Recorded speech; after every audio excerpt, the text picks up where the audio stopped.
sunshine rays in the sun, but I can't even breathe in my own homeland. Working 2 jobs just to stay afloat. Well, you've said it before, though. Through the UN, we have independence. Yeah, but through our constitution, we haven't codified the constitution. All right.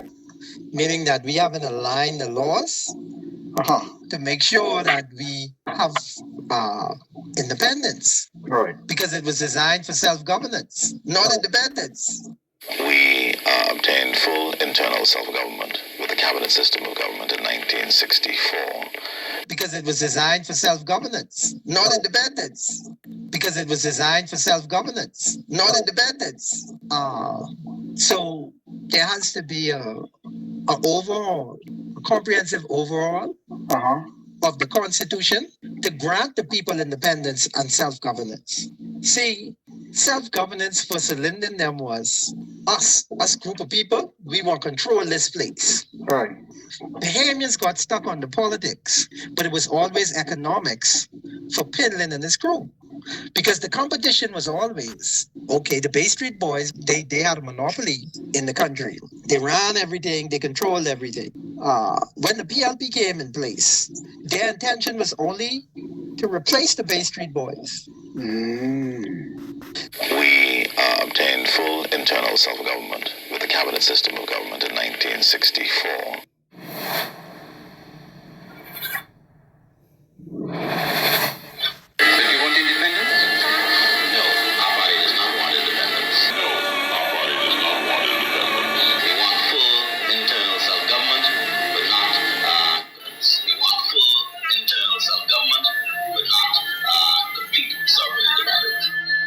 Their intention was to free the Bahamian people and create independence for them. So Lyndon told you that. We're interested in self-governance. We're interested in no independence. Independence is about the people. And what people need to understand is this. You can't look at politics in a vacuum. Politics, economics, is an extension of politics by other means. Let me explain that. So people only engage politics to create economic influence. Yellow, you realize what's going on? But I tell them this before election, My Grammy always used to say, you can't plan your corn on people rain. Now everybody by the Prime Minister's office crying. I just talked to a woman. The woman said, Brave gave her 2 numbers, promise her contract. Say she be in there from 6 till 6 in the evening, all day by his office, from Monday. She said she ain't see Brave yet. Brave ain't answering the phone. She called 1 or 2 MPs, they ain't answering the phone. But I tell them this is going to happen. I said this before election. I said, who can hear from the MP after election? I still on 1 tick. I was on 1 tick from after election. I still on 1 tick. And the woman tell me the same story. I say, miss, all Brave got to tell you all, everybody can go. But these people just don't have a real bone in their body. They promise everybody can get contract. Now everybody line up to his office. He running out the back door. My God. When you see people engage politics, it's in order to create a rat trap where they can set up the masses and they can benefit economically. So when you look at politics and you don't add economics to it, you will never understand politics because it's all about the money. You would be like, well, why this person did what they did over here, and you'll never understand it. But if you start from the premise of understanding the economic structure, and then you layer the politics on top of it, you understand all of the moves. But Bahamians just look at the politics. So let me create an example for you. So you remember when Ingram came in place in 92? He did a lot of things to benefit the Bahamian people. Right. But what he also did was he removed the Immovable Properties Act. Right. So that created a rat trap for the masses. See, prior to Ingram removing that Immovable Properties Act, foreigners could only lease property in the Bahamas. They couldn't own it. So you didn't have Bahamian property trading on the international market the way it is now. But when the Immovable Properties Act was removed, now Bahamians have to compete with the international community for real estate in the country. Right. I know people who bought properties out west prior to 92 for under $20,000. What? And now those same properties are going for 400 and above, 400,000 and above. Properties in 92 that you could have purchased for under $20,000. Wow.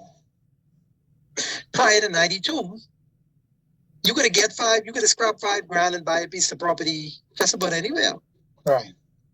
Most of the people who took advantage of purchasing properties around those times, that's how they end up living in the communities they end up in now, because under these conditions, they couldn't afford that. Again, we go back to politics as an extension of economics by other means.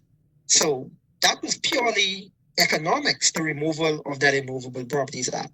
And that was designed, the removal of that was designed to benefit a small grouping of people, because it surely doesn't benefit the masses. Right. They got to pay more for real estate.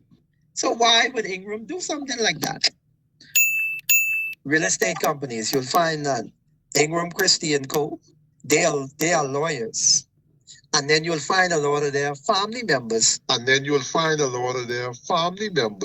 They're real estate agents. So when these transactions happen, they get 5%.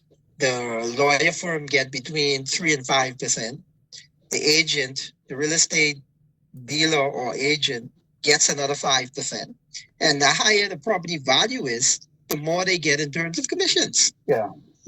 Percentages. You know, in the Bahamas, they have a closed door policy on who could become a real estate agent.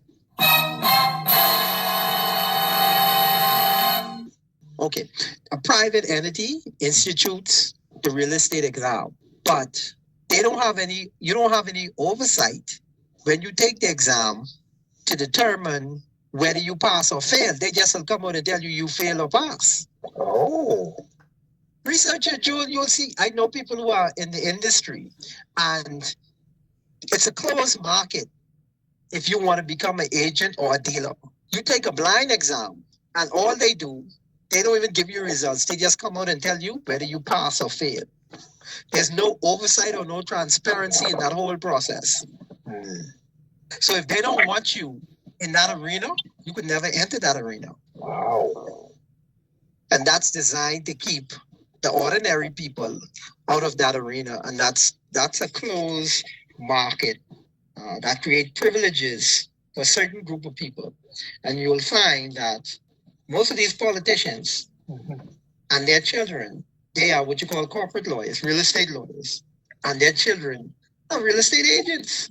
They have their own private niche market that's precisely for them. Yes, it's for them. Wow. And imagine now you asking the legislators to put the Movable Properties Act back in place. You think they can give up their piece of the economic pie to appease the masses? That ain't happening. It ain't never happen. So politics, it's a tool to secure the economics of certain groupings of people. And then the masses have to fend for themselves. Now, Bahamian citizens, I want you to listen carefully to the clip I can play, and then answer the question for me and for yourself. What has changed? It's now 2026. What has changed? Has your economic status changed at all? Are you having problems with housing and other problems? The principal problems, I think, would be in the areas of education, health, and housing. And we are endeavoring to turn more and more attention to the development of these areas. Absolutely nothing for the masses, but for the politician, friends, family, and lovers. Live life to the fullest for them, but not for you. Politics, it's a tool to secure the economics of certain groupings of people. And then the masses have to fend for themselves. That's the Rattrap. Fend for themselves mean the light going off and on. But the politician, okay, they got generator. They still got their AC and all their amenities. Every election season, they come shake hands. After that, we back to struggling again.